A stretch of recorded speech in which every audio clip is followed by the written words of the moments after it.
பாண்டியன் கொடியை ஏந்தி இருக்கலாம், மீனை சேரனின் வில்லம்பை ஏந்தி இருக்கலாம். ஏன் புலிக்கொடியை தேர்வு செய்தேன்? அவன்தான் உலகம் முழுமைக்கும் வென்று தமிழர்களுக்கு பேரரசை நிறுவினான்.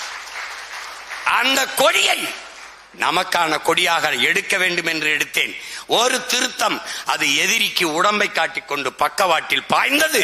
நான் விடுதலைக்கு பாய்வதால் நேராக பாய வைத்தேன். அதை மட்டும் திருத்திக் கொண்டேன் என்கிறார்.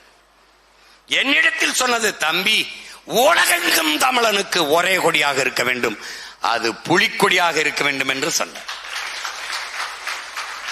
அந்த நிலத்தில் இறக்கினோம் என்று எண்ணினான். இந்த நிலத்தில் அவன் மகன் தூக்கினேன் என்று தூக்கினேன். இதனால் இது கட்சி கொடி அல்ல, உன் பரம்பரை கொடி. அந்த திமிரோடு தூக்கி பிடி. நம்ம கொடியடா. இது வண்ணம் இல்லடா, அதுல இருக்கிறது வண்ணம் இல்ல.